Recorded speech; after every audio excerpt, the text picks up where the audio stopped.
Hi guys, welcome back to my YouTube channel. This is Ishta Khurana, a final year MBBS student at Vardhaman Mahavir Medical College and Safdarjung Hospital, New Delhi.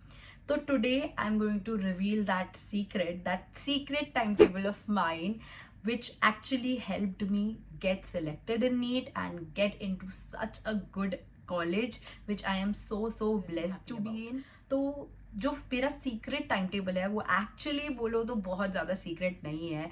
And literally अगर मुझे ऐसा लगता है कि अगर कोई भी मेहनत करता है बच्चा 1 साल के लिए 2 साल के लिए और प्रॉपर टाइम टेबल फॉलो कर सकता है, ऐसा ज़रूरी नहीं है बिल्कुल मेरे जैसा टाइम टेबल, तो उसका भी सिलेक्शन हो सकता है. एंड जो मैं आज अपना टाइम टेबल आपके साथ शेयर करूंगी, it's not because I want कि आप मुझे एज इट इज कॉपी कर लो, but I just wanted to tell you कि मेरी कंसिस्टेंसी क्या थी, मैंने कैसे पढ़ाई की थी, मैं कितनी रेगुलर थी. एंड आपको उससे थोड़ा सा हेल्प मिले ये सोचने के लिए, ये समझने के लिए कि आपको आपका टाइम टेबल कैसे बनाना है और आपको कैसे पढ़ना है. तो without any further do, let's get into the video.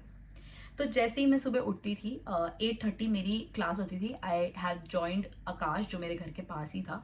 तो वहाँ पर मेरी 4 डेज क्लास होती थी in a week. Monday Tuesday Wednesday को ऑफ होता था, Thursday Friday and Saturday Sunday भी छुट्टी रहती थी.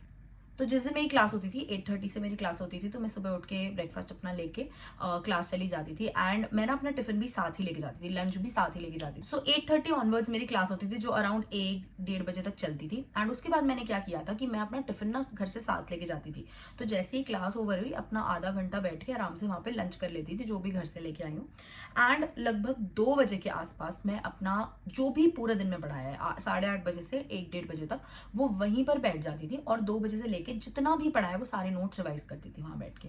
और ये मेरा ना डेली का टाइम टेबल था कि मतलब रोज मुझे करना ही है. मैं घर आती ही नहीं थी क्लास के बाद, 2-3 घंटे वहीं बैठ के 5-5:30 तक मैं अपने सारे नोट्स कंप्लीट कर लेती थी जितना भी क्लास में पढ़ा है. अगर कोई मुझे डाउट है तो उसी टाइम टीचर को ढूंढ के वहीं डाउट क्लियर कर लेती थी. और ये मेरा मतलब डेली का था कि मुझे करना ही करना है. 5-5:30 में घर आई, उसके बाद मैं मम्मी के साथ बैठ के चाय पीती थी थोड़ी देर. एंड उसके बाद मैं चली जाती थी जिम.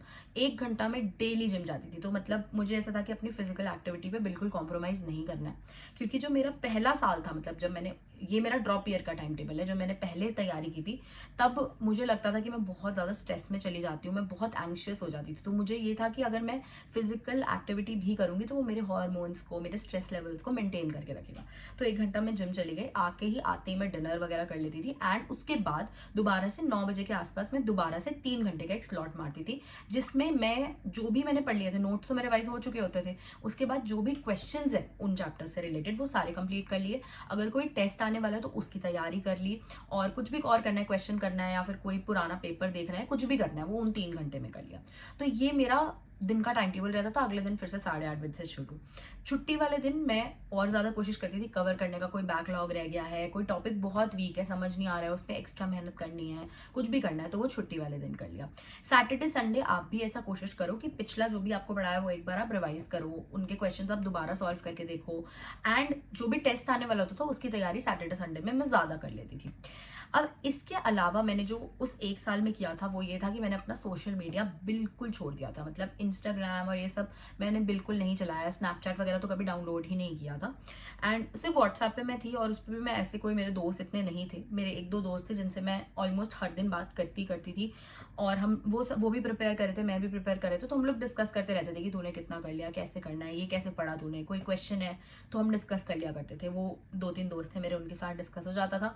उसके अलावा मैंने बहुत रिलीजियसली, मतलब कोई बिलीव करे या ना करे, बट मैंने बहुत रिलीजियसली यूट्यूब भी देखा है. मतलब जब भी मुझे लगता था ना कि यार पढ़ते पढ़ते मैं बोर हो रही हूँ, या मुझे मतलब बहुत मन नहीं कर रहा है आज पढ़ने का, तो मैं थोड़ी देर या 10-15 मिनट कोई भी वीडियो, जो भी नीट कंटेंट क्रिएटर्स की ही वीडियो देखा करती थी मैं, तो कोई भी ऐसी वीडियो देख लेती थी. उससे ना मुझे ऐसा लगता था कि मुझे कोई एक अलग एक्सपीरियंस या कोई एक अलग चीज़ पता चली है जो शायद मेरे काम आ जाएगी. एंड एक्चुअली बहुत सारी चीज़ें लोगों के एक्सपीरियंसेस से मुझे पता चली. तो जो टॉपर्स के इंटरव्यूज़ हैं वो मैं सारे देखे हुए हैं.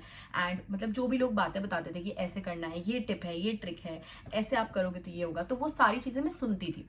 अब बहुत बार ऐसा भी होता है, इसका एक कॉन भी है, मतलब एक नेगेटिव इफेक्ट भी है, कि कभी कभी ऐसा होता है कि हम इतने सारे लोगों की बातें सुन लेते हैं कि हम कंफ्यूज होने लग जाते हैं. तो वो कंफ्यूजन आपको नहीं लाना है. अगर आपकी स्ट्रैटेजी क्लियर है, अगर आपको पता है आपको ये करना है, तो दूसरों के एक्सपीरियंसेस से आपको सीखना है कि अच्छा अगर आपको कोई ये बता रहा है कि उसका नीट में स्कोर पिछले साल कम था और उसको लगता है कि उसने एग्जाम वाले दिन ये गलतियां करी, तो उसको सीखो, समझो कि अच्छा उसने ये बताया है तो हो सकता है मैं भी ऐसे करूं, तो मुझे उसको ठीक करना है, मुझे उससे प्रिवेंट करना है उस चीज़ को। तो ऐसे करके मैंने बहुत सारे कॉन्टेंट क्रिएटर्स, बहुत सारे इंटरव्यूज ये सब देखे हैं इन माई ब्रेक्स। ऐसा नहीं मैं बोलूंगी कि आप अपना टाइम वेस्ट करने बैठ जाओ और 2-2 घंटे वही देखते रहो, ऐसा नहीं करना। जब भी मैं बोर होती थी तो कभी ये देख लेती थी, या फिर मैंने अपने फोन में उस टाइम पे ना कोरा डाउनलोड कर रखा था। तो कोरा पे क्या था कि बहुत सारे ऐसे क्रिएटर्स हैं जो मेडिकल कॉलेजेस के हैं, वो ना कुछ कुछ चीज़ें आंसर करते हैं कि फिजिक्स कैसे उन्होंने पढ़ी, उन्होंने बायो में इतना स्कोर कैसे किया, उन्होंने सिली मिस्टेक कैसे।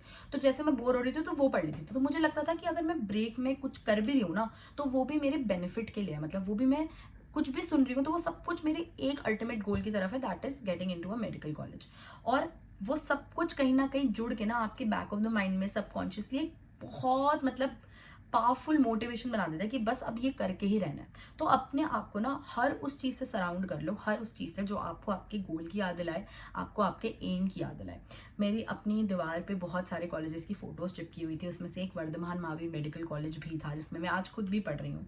तो मुझे आज वो लगता है कि मैंने कुछ तो उखाड़ा है, ऐसा लगता है, ऐसी फीलिंग आती है। हाउएवर अब एमबीबीएस करते हुए फिर से दोबारा नीट पीजी के लिए पढ़ना है, फिर से ऐसा लगता है कि यार फिर से हम तो जीरो लेवल पे आ गए, फिर से इतनी तैयारी करनी पड़ेगी। बट अगर आप सेलेक्ट होते हो ना तो कॉलेज तो आपको मिलता ही है, बहुत आपका करियर तो सेट होता ही है, बट साथ में ना एक कॉन्फिडेंस भी आता है, एक सेल्फ कॉन्फिडेंस बिल्ड होता है कि यार हाँ ये चीज़ मैंने खुद से अपनी मेहनत से की है। तो ये मेरा टाइम टेबल था, आप इसको अपने हिसाब से मॉडिफाई कर सकते हो और आपको अपने अकॉर्डिंग करना है कि जैसे आपका जिस तरीके से आपकी वेरिएशन, डायनल वेरिएशंस हैं कि आपको लग रहा है कि रात को ज़्यादा पढ़ाई होती है दिन में, तो वो आप अपने अकॉर्डिंग सेट कर सकते हो। सो आई होप आपको वीडियो पसंद आई हो, आपको मज़ा आया हो वीडियो देख के और आपकी हेल्प हुई हो। और इस चैनल को ज़रूर सब्सक्राइब कर देना, टेलीग्राम को ज़रूर ज़रूर ज्वाइन कर लेना for all the free study content and study material. And see you guys, bye bye.